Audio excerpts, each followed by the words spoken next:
Esse programa aborda a viagem do presidente Bolsonaro a Moscou e foi gravado dias antes do início dos conflitos militares entre Rússia e Ucrânia.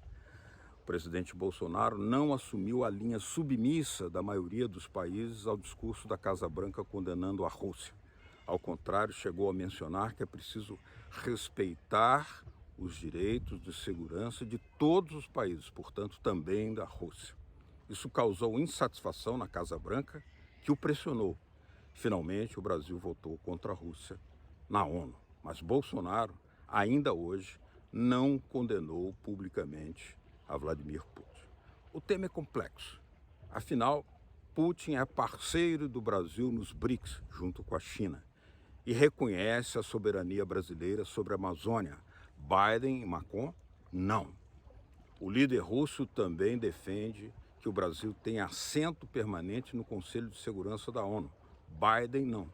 E também defende uma cooperação Rússia-Brasil para o desenvolvimento da energia nuclear. Biden não. As relações são entre dois estados permanentes. Bolsonaro é passageiro. E também não existem apenas duas cores na natureza, o branco e o negro. Latitude Brasil está começando. Alô, amigos e amigas do programa Latitude Brasil. Uma grande alegria, uma satisfação e uma responsabilidade estarmos mais uma vez aqui hoje para buscar entender cada vez mais profundamente esse gigante do Sul, o Brasil, cheio de enigmas, uma terra em transe, um país em crise, que não pode chegar a usufruir de todas as suas potencialidades, porque ainda não alcançou uma plena soberania. E, dentro desse momento, é muito importante levantar e entender as interrogações que surgem quando Bolsonaro, um presidente de corte neonazista, pelo menos na sua pretensão, viajou a Moscou e encontrou-se com o presidente Vladimir Putin, que é hoje o centro mundial da luta internacional, inclusive no enfrentamento com as pretensões expansionistas da OTAN. Mas nós queremos entender porque tem a relação bilateral de Estado a Estado, apesar das diferenças políticas entre os dois presidentes. E para entender isso, nós convidamos um experimentado jornalista da área internacional. Ele é editor de internacional do site 247, além de ser um dos dirigentes do SEBRAPAZ, Centro Brasileiro de Solidariedade aos Povos e Luta pela Paz. José Reinaldo, muito obrigado, José Reinaldo, pela sua presença aqui no Latitude Brasil. Olá, Beto Almeida, como está? Muito obrigado, muito honrado com o seu convite. Meu abraço também ao público da Telesul, que está por todas as partes dessa linda região latino-americana e caribenha, que é a nossa América, né? Essa viagem levantou tanta controvérsia porque desconcertou muita gente, né? Como é que o Putin recebe Bolsonaro? Como é que Bolsonaro, a base conservadora do Bolsonaro, ficou meio desorientada? Pô, mas o Putin vai visitar o Bolsonaro vai visitar o Putin, ainda homenageia o Exército Vermelho com a coroa de flores. Esses sinais simbólicos, como é que você analisa? Eu acho que as motivações do presidente Putin e as do ocupante do Palácio do Planalto, Jair Bolsonaro, foram distintas para a realização desta viagem. Da parte do presidente russo, Vladimir Putin, as motivações estão claramente relacionadas, primeiramente, ao fato de que ele pretende continuar fortalecendo a parceria com todos os países do BRICS, porque compreende o papel estratégico, econômico e geopolítico que esse bloco dos BRICS representa para o mundo. E, obviamente, o Brasil está incluído no BRICS, é um dos países mais importantes do BRICS, então é importante para a Rússia manter parcerias corretas com o Brasil. Primeiramente isso. Segundo lugar, ele próprio anunciou, quando recebeu uma semana antes o presidente argentino Alberto Fernandes, ele anunciou que tem todo o interesse em reforçar, doravante, as relações políticas, diplomáticas, comerciais com a América do Sul. Então, ele estava recebendo a Argentina, que é um importante país do continente, e ia receber o representante, chefe de Estado do Brasil.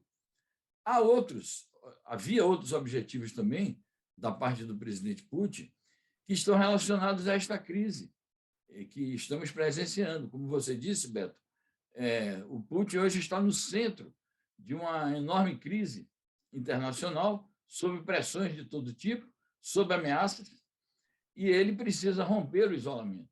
Então, ele vem fazendo sucessivos encontros bilaterais com uma série de chefes de Estado, visando exatamente romper esse isolamento e ter garantias de que o país tenha um trânsito com as diferentes diplomacias, independentemente do caráter político e da orientação ideológica de cada um desses países. Ou seja, não significa nenhum apoio político às posições do Bolsonaro, mas um reconhecimento do papel que o Brasil pode desempenhar.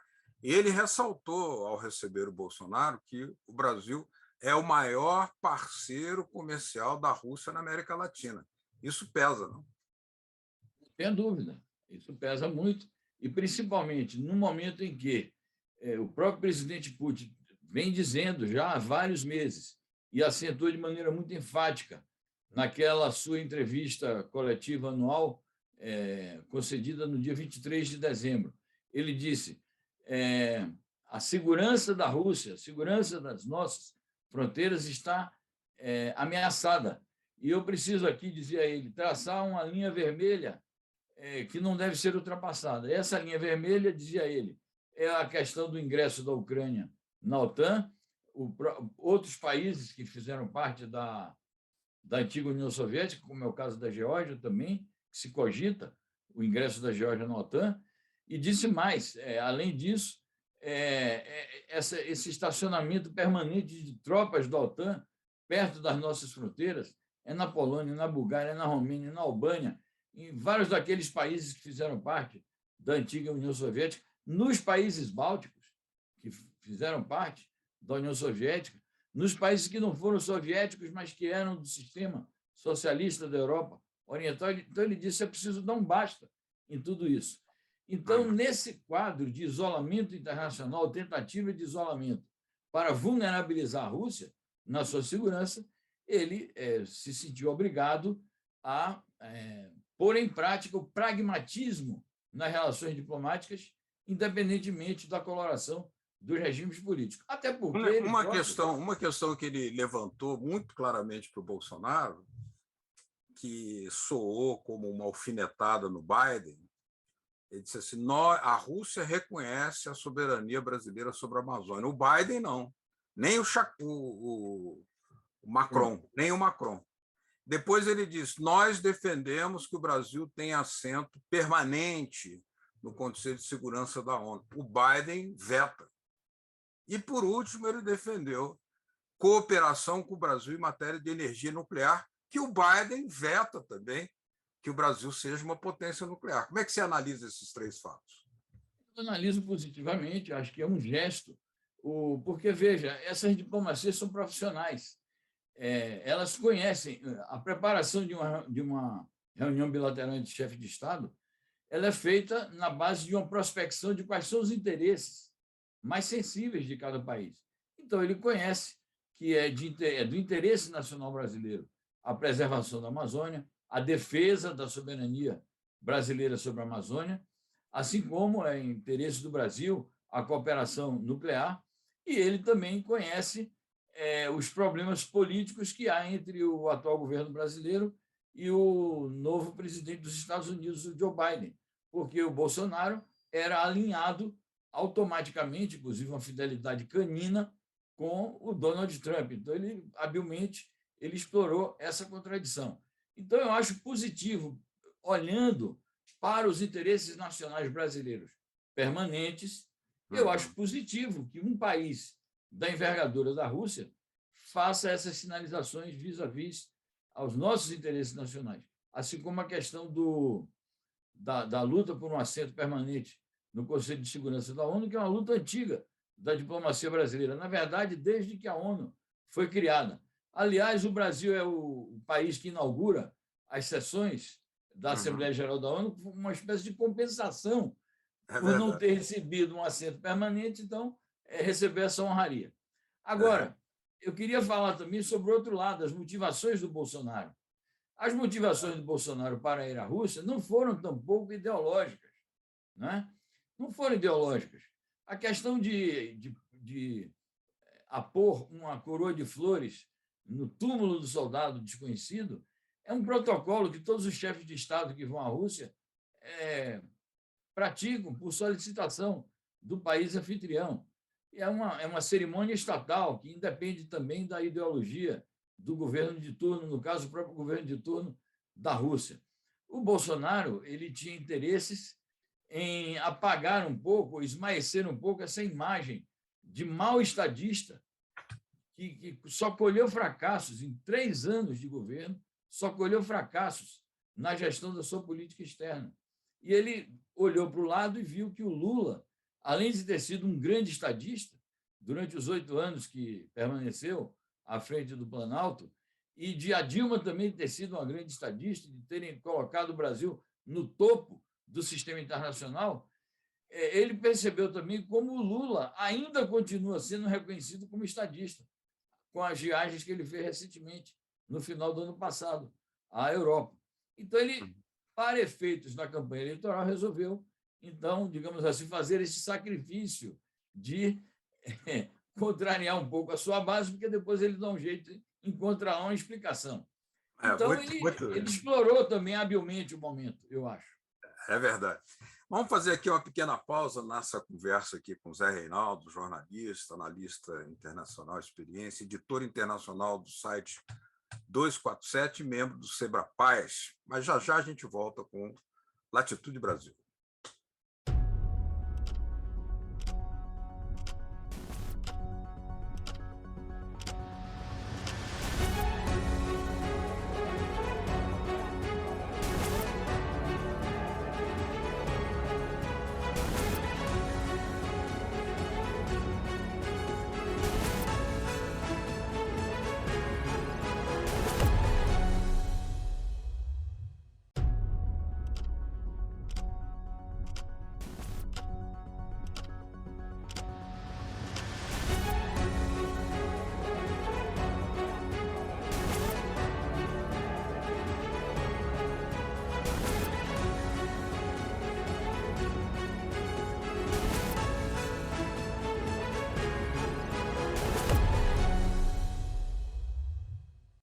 Latitude Brasil, hoje conversando com Zé Reinaldo, que é analista internacional, jornalista experiente, editor internacional do site 247 e também membro do Sebrapaz, Comitê Brasileiro de Solidariedade e Luta pela Paz.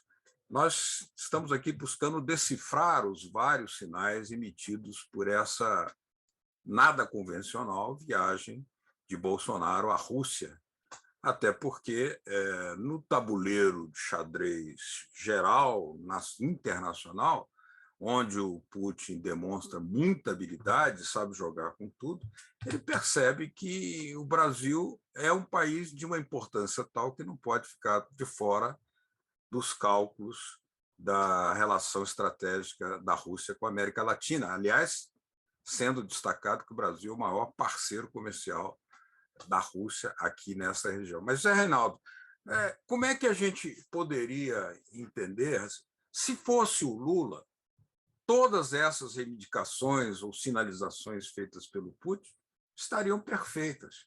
Ou seja, o Putin jogou certo.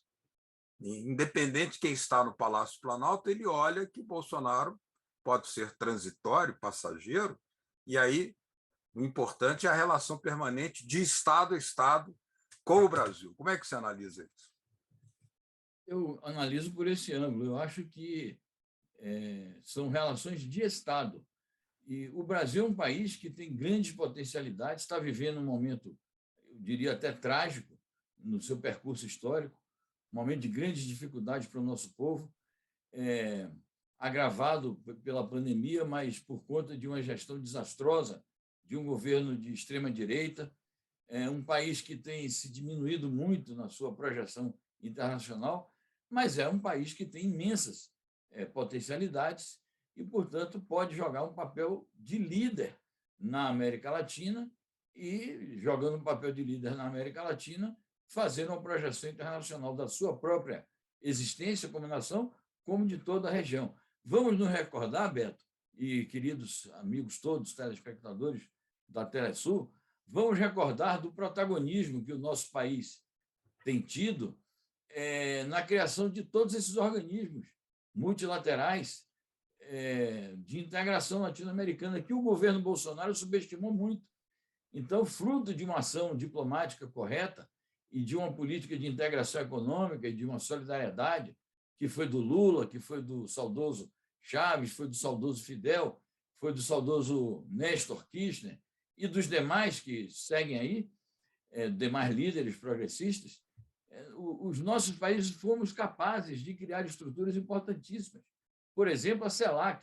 Eu me recordo que, quando a CELAC foi criada, o comandante Fidel, saudoso, disse o seguinte: a maior revolução institucional em 200 anos da independência de nossa região. E, de fato, projetou a América Latina. Quando o Brasil está no BRICS, o Brasil não é só o Brasil é muito também a América Latina. De modo que eu vejo que os países que mantêm relações conosco, principalmente esses países grandes, eles não olham apenas para o momento, eles não olham para a ideologia, nem para a orientação política estrito sensu de quem está ocupando eventualmente o poder. Eles olham para esta capacidade de projeção de poder nacional e, naturalmente, de parcerias internacionais que um país pode desenvolver. Então, acho que isso contou muito. E acho também que, do lado aqui do Brasil, os reveses que a política externa brasileira sofreu foram enormes. E existem setores que tutelam o governo do Bolsonaro que veem isso com preocupação. Por exemplo, setores das classes dominantes que dependem da exportação, o setor do chamado agronegócio.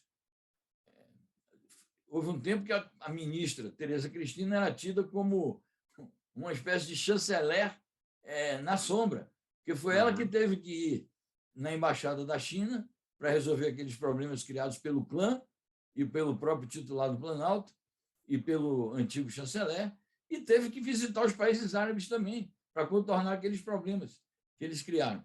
E há também um setor das Forças Armadas que também exerce tutela sobre o governo do Bolsonaro, que encaram, eles têm uma visão mais estratégica do Brasil e sabem aquilatar as consequências desastrosas para o poder nacional. E eles, embora tutelem o governo Bolsonaro e até desejem que o Bolsonaro permaneça, eles veem com preocupação esse definhamento da projeção internacional do Brasil. De modo que é isso que você colocou no enunciado da sua pergunta.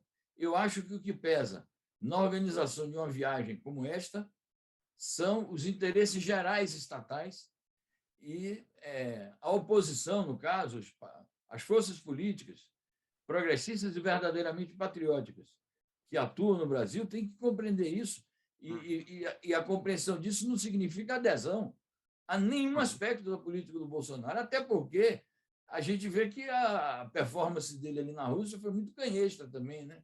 Ele ficou muito calado, foi muito tímido, né? Eu acho que ele levou um script, e a única frase que talvez tenha saído do script foi aquela frase: nós somos solidários com a Rússia, mas que ficou meio ambígua aquela frase. Aliás, essa frase, quando ele disse que o presidente Putin busca a paz, causou muito incômodo lá na Casa Branca, de tal sorte que a Casa Branca mandou um recado, né? Como que o Bolsonaro vai falar que o Putin quer a paz se todo mundo está do outro lado, está contra a Rússia está jogando diferente? Quer dizer, o objetivo, por assim dizer, de desorganizar o campo dos contrários teria sido alcançado pelo Putin e não pelo Bolsonaro, não é isso? Exatamente. É por isso que eles fizeram, os Estados Unidos e a imprensa aqui brasileira, fizeram uma grande pressão para desfazer a visita, para que a visita não se realizasse. Houve editoriais dos principais veículos de comunicação do Brasil dizendo que era uma viagem fora de hora, um momento inoportuno, que ele devia rever isto. E os Estados Unidos chegaram os funcionários, altos funcionários do Departamento de Estado, chegaram a ligar para cá, ligaram para o Itamaraty, por favor, suspendam. E, posteriormente à viagem, a porta-voz da Casa Branca, a senhora James Sacks, ela deu uma declaração que é intolerável para as forças progressistas brasileiras. Nós não podemos achar que devemos ser caudatários dos Estados Unidos. E esse tipo de pressão não é válido, isso é intolerável, isso não está de acordo com as normas da convivência diplomática. Essa sua observação é muito importante, me leva à seguinte pergunta. Quer dizer, porque em alguns setores progressistas brasileiros também surgiu aí uma espécie de, ao invés de entender a natureza dessa viagem, né, as suas contradições, uma viagem não convencional, chegaram a fazer certas críticas à Rússia, quando a Rússia tem defendido as teses mais caras do Brasil no cenário internacional. Que o Brasil seja membro do Conselho de Segurança da ONU, que o Brasil tenha defendido e reconhecido a soberania sobre a Amazônia, que o BRICS se expanda, se consolide, que o Brasil, inclusive, possa desenvolver energia nuclear. Ou seja, essas teses elas são muito mal vistas na Casa Branca, mas são muito mal vistas, muito bem vistas pelo Kremlin. E aqui não se entende como é que setores progressistas não tenham essa compreensão. Não vale nem nominá-los, mas é uma preocupação que eu te deixo aí para você responder. Eu acho o seguinte, primeiro, para falar dos Estados Unidos, o Partido Democrata, e no caso o atual chefe da Casa Branca, eles têm uma retórica multilateralista, mas é um falso multilateralismo, porque o multilateralismo para o Biden, para o Partido Democrata, é o seguinte: na verdade, é uma política de alianças, uma política de alianças contra determinadas forças. No caso, o Biden já proclamou que ele quer uma política de alianças com os parceiros tradicionais dos Estados Unidos, os parceiros da OTAN, alguns da União Europeia, para combater a Rússia e a China. Ele disse isso explicitamente nos discursos de posse dos seus respectivos secretários que lidam com a questão externa, que são o secretário de Estado e o secretário da Defesa, o chefe do Pentágono. Ele disse: a nossa política é para conter, impedir a ascensão da China e conter a ameaça imediata advinda do poderio militar russo. Então, é um multilateralismo de fachada. O verdadeiro multilateralismo é o do diálogo, é o de considerar os países com que você dialoga como iguais, independentemente de sua força física, do seu poder físico, de suas forças armadas, do tamanho de sua economia, etc. Então, os Estados Unidos, quando mandam um recado para o Brasil dizendo não vão aos Estados Unidos, ou quando a porta-voz do governo diz vocês fizeram errado em ir aos Estados Unidos, eles estão dialogando com uma força. E a Rússia, desculpa. Eles estão agindo como um país que se sente superior ao outro, que pode dar conselhos e ordem. Então, isso não é tolerável. Não tem multilateralismo nisso, né? Não tem multilateralismo nisso, tem exatamente. Isso é unilateralismo puro, não é? Agora, nós vivemos, Beto, na época do Twitter, então, às vezes, os políticos, mesmo alguns políticos progressistas, no afã de expressar um pensamento, nada contra o Twitter, ao contrário, eu uso todo dia, no afã de expressar um pensamento, às vezes soltam frases infelizes. Também eu levo em conta o fato de que há muitos setores dos países aí que são aliados dos Estados Unidos e hoje são contrários ao Putin, que têm boas expectativas em relação ao futuro, ao desdobramento da situação política brasileira, o afastamento do Bolsonaro, e, portanto, algumas forças políticas acham que podem contar com elas no futuro aí em que o Brasil volte a ter um governo civilizado, democrático, pacificador. Então, você não acha preocupante, Zé Reinaldo, que com essa característica que você descreveu da Casa Branca, que é verdadeira, impositiva, imperial, nada multilateral, setores da esquerda brasileira ter ilusões com Biden não é super preocupante? Totalmente. Eu acho que é preocupante as ilusões que tem com Biden, as ilusões que podem ter com relação a determinados países da União Europeia, as ilusões, por exemplo, com a Alemanha. Você veja que houve uma mudança na Alemanha que, superficialmente, aparentemente, teria sentido progressista, porque o partido que foi ao poder é o Partido Social Democrata, porém, a gente está vendo aí que o senhor Olaf Scholz está praticando uma política linha dura em relação a essas questões ligadas à OTAN, ao combate à Rússia, etc. Então, às vezes, há políticos progressistas no Brasil que veem a coisa pela superfície. Botam, por exemplo, um carimbo de progressista num Scholz e um carimbo de conservador no Putin. E é a forma de ficarem bem também com setores da mídia, com setores dos grandes poderes internacionais. Isso aí eu acho que faz parte de uma luta de ideias, que é algo, digamos assim, que é permanente nas relações entre as diferentes forças da esquerda, não só no Brasil, mas como no mundo de uma maneira geral. Exatamente. É como os interesses permanentes da relação entre Brasil e Rússia também, muito bem expressos pelo Vladimir Putin. Zé Reinaldo, te agradeço muito por sua presença aqui no Latitude Brasil. As portas estarão sempre abertas. Muito obrigado. E vamos ver aí, ficar atentos para voltar a uma outra análise do papel internacional do Brasil. Muito obrigado. Muitíssimo obrigado, Beto. Um abraço a você e a todos os amigos da Telesul. A vocês todos que nos acompanharam aqui em Latitude Brasil, nosso muito obrigado, muitas graças e até semana que vem com mais um Latitude Brasil. Tchau.